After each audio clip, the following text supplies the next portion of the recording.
Assalamualaikum warahmatullahi wabarakatuh. Perkenalkan, nama saya Yasmin Khadijah Diva Putri dari Prodi PJJ Akuntansi. Di sini saya akan menjelaskan materi mengenai leadership, seni dan gaya kepemimpinan. Untuk pengertian dari leadership, seni dan gaya kepemimpinan adalah seni dan gaya kemampuan yang secara dominan dapat memimpin dan membimbing seseorang untuk mencapai tujuan bersama. Setiap pemimpin memiliki sifat dan kebiasaan dalam memimpin organisasi. Pemimpin memiliki keunikan dan kepribadian yang khas. Dalam memimpin organisasi, kemampuan pemimpin dapat muncul karena bakat individu. Kemampuan memimpin dapat disiapkan baik oleh individu tersebut ataupun oleh organisasi. Untuk menjadi pemimpin, maka seseorang harus memiliki kapasitas, kewibawaan, dan kekuasaan. Untuk menjadi pemimpin, seseorang harus memiliki kemampuan konseptual, teknikal, dan kemampuan menjaga relasi. Pemimpin harus memiliki keunggulan dibanding orang yang dipimpinnya. Untuk leadership, terdapat 3 teori yang menjelaskan munculnya pemimpin adalah: pertama, teori genetis, menyatakan sebagai berikut. Untuk yang pertama, pemimpin itu tidaklah dibuat, akan tetapi lahir menjadi pemimpin oleh bakat-bakat alami yang luar biasa sejak lahirnya dalam situasi tersebut. Yang kedua, ditakdirkan lahir menjadi pemimpin, kondisi yang bagaimanapun juga, serta dalam kondisi khusus. Yang ketiga, secara filsafat, teori tersebut menganut pandangan deterministis. Untuk teori kedua adalah teori sosial, lawan teori dari genesis, menyatakan bahwa pemimpin itu harus disiapkan, dididik, dan dibentuk, tidak dilahirkan begitu saja. Dan setiap orang bisa menjadi pemimpin melalui usaha penyiapan dan pendidikan serta didorong oleh kemauan sendiri.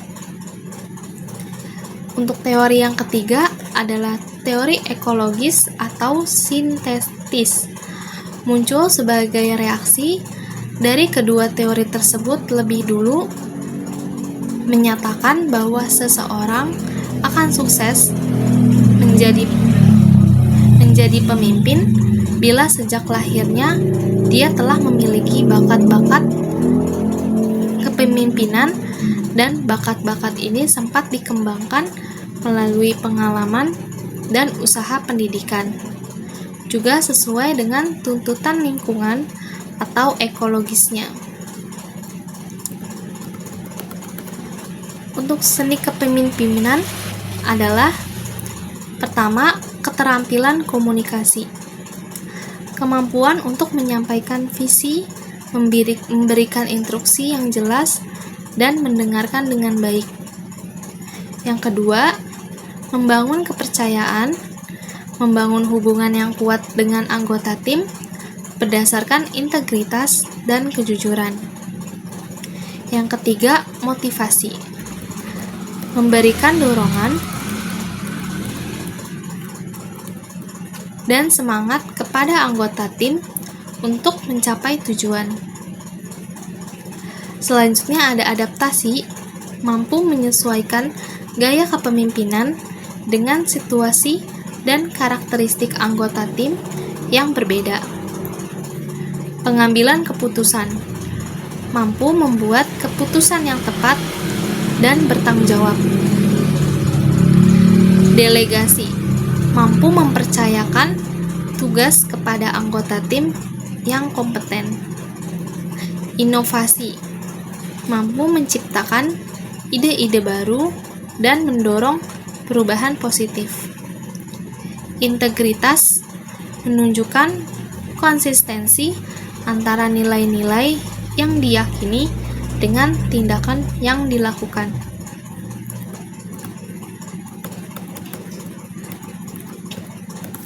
Selanjutnya adalah tipe gaya kepemimpinan. Yang pertama, otoriter.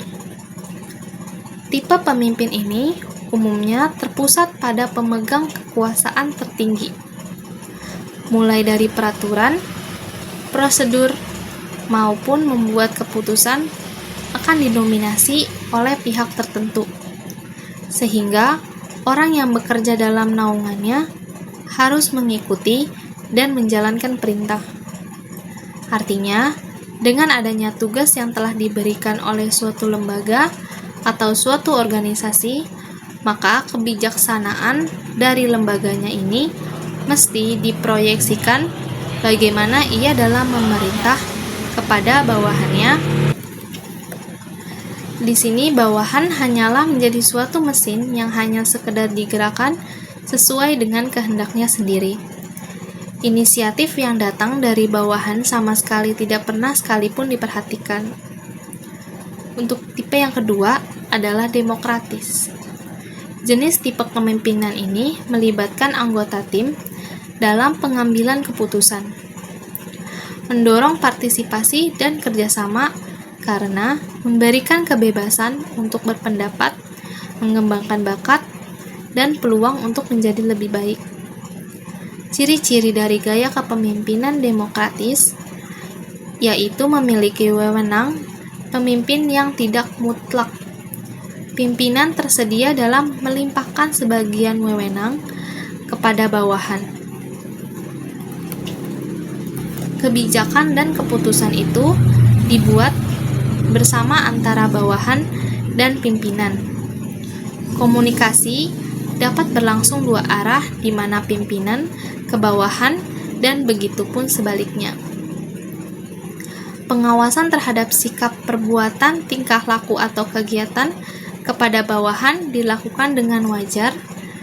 Prakarsa bisa atau pendapat bisa datang dari bawahan atau pimpinan. Bawahan memiliki banyak kesempatan dalam menyampaikan saran. Tugas-tugas yang diberikan kepada bawahan bersifat permintaan dengan menyampingkan sifat instruksi, dan pimpinan akan memperhatikan dalam bertindak dan bersikap untuk memunculkan saling percaya dan saling menghormati. Delegatif, tipe pemimpin yang memberikan otonomi kepada anggota tim dalam pengambilan keputusan, memberikan wewenang bagi anggotanya untuk mengambil keputusan dan hanya bisa dijalankan oleh orang-orang tertentu. Dengan demikian, maka gaya kepemimpinan seseorang akan sangat dipengaruhi adanya karakter pribadi. Kepemimpinan delegatif merupakan sebuah gaya kepemimpinan yang dijalankan oleh pimpinan untuk bawahannya yang mempunyai kemampuan agar bisa menjalankan aktivitasnya untuk sementara waktu saat tak bisa dilakukan oleh pemimpin dengan berbagai macam sebab. Gaya kepemimpinan delegatif ini sangat cocok dilakukan apabila staf yang dimiliki ternyata mempunyai motivasi dan kemampuan yang tinggi. Dengan demikian, pimpinan tak terlalu banyak dalam memberikan perintah kepada bawahannya. Bahkan, pemimpin akan lebih banyak dalam memberikan dukungan untuk bawahannya. Untuk tipe keempat adalah transformasional. Tipe pemimpin yang mampu menginspirasi dan memotivasi tim untuk mencapai tujuan yang lebih tinggi, mendorong inovasi dan perubahan, berfokus pada perubahan yang terjadi pada organisasi dan unsur-unsur penting yang ada di dalamnya. Para pemimpin ini cenderung energik, cerdas, penuh semangat, sehingga mampu memotivasi kelompok dan perubahan yang lebih baik. Tipe kelima, karismatik. Tipe pemimpin memiliki daya tarik pribadi yang kuat dan mampu menginspirasi pengikutnya. Mereka sangat menyenangi akan perubahan dan adanya tantangan. Mungkin kelemahan terbesar dari tipe kepemimpinan model ini dapat dianalogikan dengan peribahasa tong kosong nyaring bunyinya. Mereka hanya mampu menarik orang untuk bisa datang kepada mereka, namun setelah beberapa lama kemudian, orang-orang tersebut akan kecewa karena adanya ketidakkonsistenan. Apa yang telah diucapkan ternyata tidak dilakukan. Ketika diminta dalam pertanggungjawabannya, pemimpin akan senantiasa memberikan alasan, permintaan maaf, dan janji. Yang keenam adalah pelatihan atau coaching. Tipe pemimpin ini membantu anggota tim untuk mengembangkan potensi diri, memberikan bimbingan dan umpan balik. Gaya kepemimpinan pelatihan adalah salah satu yang paling menguntungkan bagi pengusaha. Sayangnya, ini sering juga merupakan salah satu gaya yang paling jarang digunakan karena lebih memakan waktu daripada jenis kepemimpinan lainnya. Kriteria gaya kepemimpinan ini yakni: pertama, menawarkan bimbingan silih, alih memberi perintah. Yang kedua, nilai belajar sebagai cara untuk berkembang. Yang ketiga, sesuaikan cara penyampaian pengetahuan dan coba untuk beri bantuan jika ada yang merasa kesulitan. Kepemimpinan ini bersifat positif dan mampu mendorong keterampilan baru, pemikiran yang lebih bebas, menyesuaikan kembali dengan tujuan perusahaan, dan menumbuhkan budaya percaya diri. Contoh, sales manager mengumpulkan tim untuk rapat dalam agenda membahas pembelajaran dari evaluasi sebelumnya. Mereka memulai pertemuan dengan melihat kekuatan, kelemahan, peluang, dan ancaman terkait kinerja tim. Manajer kemudian menunjuk sales yang memiliki kinerja luar biasa dan memberikan kompensasi penghargaan pada sales terbaik tersebut. Akhirnya, manajer menutup rapat dan mengumumkan sayembara berikutnya guna memotivasi tenaga sales untuk mencapai tujuan mereka. Untuk tipe ketujuh adalah visioner. Tipe pemimpin yang memiliki visi yang lebih jelas tentang masa depan dan mampu mengkomunikasikannya kepada tim. Pola kepemimpinan yang ditujukan untuk bisa memberi arti pada kerja keras dan usaha yang perlu dijalankan secara bersama oleh para anggota perusahaan dengan cara memberikan arahan dan makna pada suatu kerja dan usaha yang dilakukan berdasarkan dengan visi yang jelas. Untuk tipe ke-8, multikultural. Pemimpin mampu bekerja efektif dalam lingkungan yang beragam serta budaya. Strategis.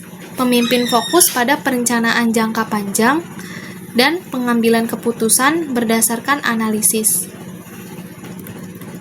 Tipe suportif. Pemimpin memberikan dukungan emosional dan motivasi kepada anggota tim. Kualitas yang harus dimiliki kepemimpinan. Yang pertama, menyadari kualitas diri sendiri, kelemahan, gaya, karakter, kepribadian, dan sebagainya. Secara signifikan mempengaruhi bagaimana pemimpin menjalankan dan bergaul dengan orang lain. Dengan sadar diri, seorang pemimpin dapat dengan sengaja mempengaruhi keadaan dan suasana potensial kelompok. Yang kedua, memiliki kepedulian tentang apa yang terjadi di seluruh dunia dan bukan hanya tempat asal mereka. Para pemimpin percaya bahwa dunia ini adalah desa global di mana ada begitu banyak jenis orang yang berkontribusi terhadap perdamaian dan pemenuhan atau manusia lain dan meninggalkan dampak. Yang ketiga, memberdayakan orang lain. Pemimpin yang baik tidak bekerja sendiri, namun memberdayakan orang lain dengan bekerja sama pada prosedur dan bantuan ahli. Pemimpin terbaik adalah orang-orang yang mengajak orang lain untuk maju dan memimpin, dengan membuat ikatan yang kuat kepada karyawan dan kolega. Yang keempat, Orientasi solusi seorang pemimpin yang baik menyelesaikan masalah untuk mencari solusi dengan cepat, mencari pendekatan untuk menyelesaikan masalah, dan bergerak maju. Maka seorang pemimpin harus melatih pikiran dengan berfokus pada solusi untuk setiap masalah. Kepemimpinan dalam kehidupan sehari-hari. Yang pertama, memotivasi dan menginspirasi. Seorang pemimpin yang baik mampu memotivasi dan menginspirasi orang lain untuk mencapai potensi terbaik mereka. Yang kedua, memberikan arahan dan visi. Pemimpin memberikan kejelasan tentang tujuan yang ingin dicapai dan bagaimana cara mencapainya. Yang ketiga, menciptakan lingkungan yang kondusif. Kepemimpinan menciptakan lingkungan yang mendukung kolaborasi, komunikasi yang baik, dan kerjasama tim yang efektif. Yang keempat, menjadi teladan. Pemimpin memberikan contoh perilaku yang baik dan konsisten dengan nilai-nilai yang dianut. Yang kelima, empati dan keterbukaan. Memahami perspektif orang lain dan bersifat terbuka terhadap ide dan umpan balik. Yang keenam, tanggung jawab. Pemimpin bertanggung jawab atas tindakan dan keputusan mereka serta dampaknya terhadap orang lain. Yang ketujuh, meningkatkan self-awareness. Secara internal, fokus pada diri sendiri, dan secara eksternal memperhatikan pikiran, tindakan, dan sikap terhadap orang lain. Yang kedelapan, merenungkan sesuatu yang berarti. Memikirkan kembali dampak baik, apa yang mengubah hidup, itu bisa menjadi suatu hal yang berarti dalam hidup. Yang kesembilan, membuat tujuan hidup. Membuat tujuan yang jelas untuk langkah selanjutnya supaya tidak mudah menyerah dan terus berusaha. Yang kesepuluh, menjadi pendengar yang baik. Menjadi salah satu bentuk menghargai dan menunjukkan rasa peduli kepada orang lain dengan cara mendengarkan pendapat orang lain. Sekian penjelasan materi mengenai leadership, seni dan gaya kepemimpinan. Kurang lebihnya mohon maaf. Terima kasih. Wassalamualaikum warahmatullahi wabarakatuh.